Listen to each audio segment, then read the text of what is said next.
A human being falls asleep only when the brain is convinced that chaos has been brought under control. Without that certainty, the body doesn't rest, it waits. Even with closed eyes.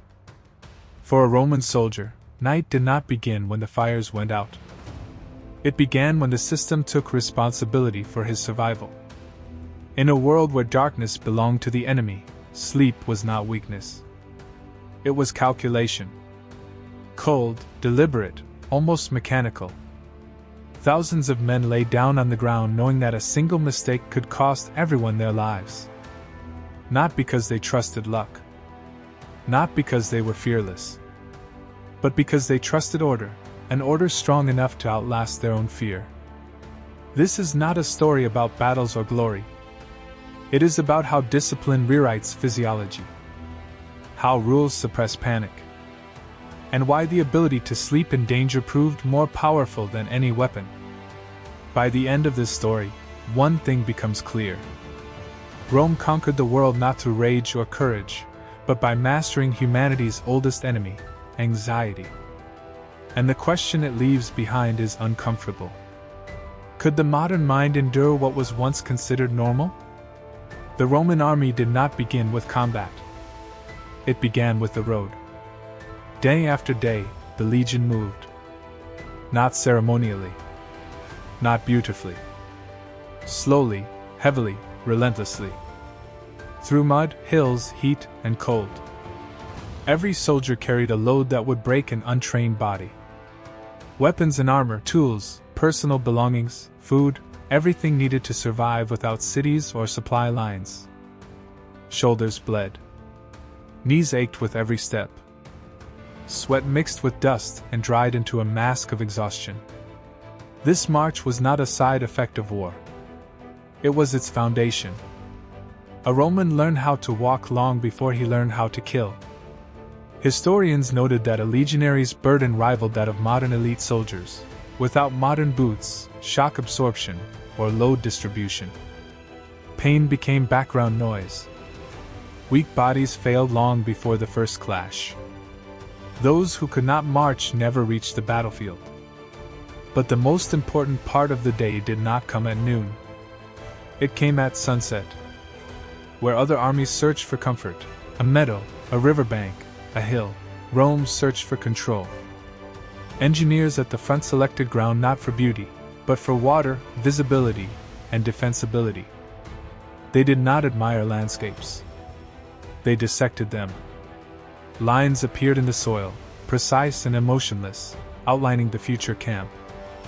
When the main column arrived, soldiers did not collapse onto the grass. They did not rest.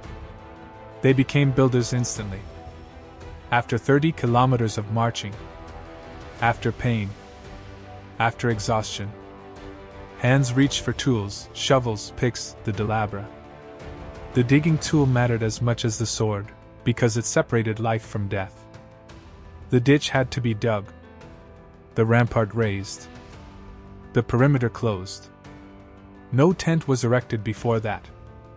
This rule was written in blood, by those who once chose an extra hour of sleep over discipline. Rome did not forgive such mistakes. It recorded them and moved on. Thousands of men who had marched all day now tore into the earth. The air filled with sweat, damp soil, and iron. Tools struck stone in a dull, relentless rhythm. Centurions moved through the ranks, driving the slow forward, not with speeches, but with sticks. No one asked if you were tired. Only one thing mattered: finishing before darkness. Because an unfinished camp turned night into a hunt. And you were the prey. The transformation of open ground into a fortified enclosure within hours was the legion's true survival secret. Not bravery. Not luck. The ability to manufacture safety every evening where none had existed hours earlier. When the earthen wall finally closed into an unbroken ring, something almost unreal occurred. From chaos, carts, animals, bodies, order emerged. Streets formed. Straight. Even. Arranged with mathematical precision. A soldier could find his tent in total darkness. The layout never changed. Whether in Gaul, along the German frontier, or deep in eastern provinces, the camp was always the same. This was no aesthetic choice. It was psychological anchoring. In a world where any bush could hide death, the camp became an island of certainty. The brain could lower its guard. The body understood that rules applied here. Command tents stood at the center. Rank and file radiated outward in fixed patterns. No one stepped out of alignment. A single step off-grid meant a fracture in the system. And fractures in systems kill at night. At this point, the story hasn't reached punishment or blood. It reaches something more dangerous. The moment when a person stops belonging to himself and begins belonging to order. That is where Rome truly began. Once the geometry of the camp was complete, and the straight lines locked into a perfect square, a man found himself inside a space where everything had a place, except his individuality. The next layer of control was not the wall. It was other people. Inside the camp existed the smallest and densest unit of the Roman army. 8 men. 1 tent. 1 mule. Shared food. Shared sleep. Shared responsibility. This unit was called a contubernium. It was not brotherhood. It was pressure containment. 8 adult men lived shoulder to shoulder under rough leather. No privacy. No silence. No way to disappear. If one failed, the others paid. If one slowed, the group carried him. Weakness could not be hidden. Shame did the work orders never could. Before sleep, each contubernium performed a final ritual. They ground grain by hand. Archaeologists still find millstones wherever legions camped. The sound of hundreds of small mills filled the evening air with a steady, hypnotic hum. After the tension of the march, it calmed the nervous system. Then came simple food. Thick porridge. Sometimes fat. Sometimes cheap wine. Nothing unnecessary. Just fuel. These were the last moments when a soldier could feel human instead of useful. Even then, no one forgot that night had not yet begun. The space between the tents and the outer rampart remained empty by design. A wide buffer zone. Protection against sudden attack. When fires faded and the camp fell silent, it did not fall asleep. Night in a Roman camp was in operation. Darkness was divided into 4 equal segments. Watches rotated with mechanical precision. No guard stood longer than the limits of human focus. Responsibility passed by signal, not discussion. But in total darkness, one problem remained. How do you know who belongs? Before sunset, a quiet ritual took place. A small wooden tablet bearing the night's password passed from hand to hand. A single word. A god's name. An abstract concept. This token was called the tessera. It was a verbal key to survival. Losing it endangered everyone. When a figure approached the rampart, the guard called out. There was no hesitation allowed. The correct word meant life. Anything else meant death. Standing on the wall, the sentry did not fight enemies. He fought monotony. Cold. The instinct to close his eyes for a moment. Perception sharpened to the point of pain. Rustling grass sounded like footsteps. Shadows became attackers. Hallucinations were an occupational hazard. These men were called excubi, the nervous system of the legion. Time itself was removed from human interpretation.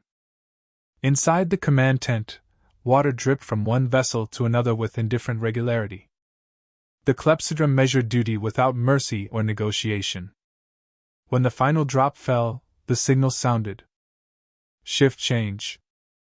But the most dangerous enemy was not beyond the rampart.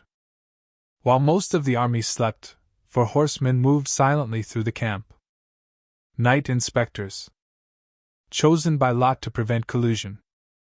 Their task was simple: catch a Roman guarding Roman lives while asleep. They did not shout.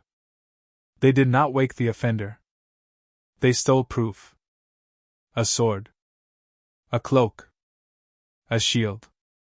By morning, the sentence was already decided. At dawn the legion assembled. A massive silent square. The accused stood at the center. There was no speech. No defense. A single gesture from the tribune was enough. Fusterium. Collective execution. Those who had shared food and shelter with the condemned were required to strike him. Refusal meant death. Mercy meant complicity. This was not cruelty. It was instruction. Sleeping on watch was not failure. It was betrayal. Afterward, the legion returned to duty without mourning. Without discussion. Fear worked better than fatigue. And when morning came, Rome went to war rested. Enemies screamed. Romans were silent. That silence broke wills before blades ever met. The night's discipline became daylight efficiency. Sleep, bought with terror, became a weapon. Those who survived long enough were eventually released. They received a document, missio honesta. Permission to return to civilian life. But the system never fully released them. They woke at imagined signals. Scanned darkness instinctively. Needed perimeter and structure to feel safe. These men built roads, borders, administrations. The limes, discipline made stone. Rome did not conquer through fury. It conquered through endurance. And the answer to the original question is simple and disturbing. They slept not because they feared death less, but because they feared disobedience more. The system protected them, and it consumed them. The only question left is this. If today your vigilance determined the survival of thousands, could you stand in the dark for 3 hours without closing your eyes? That is the price of order.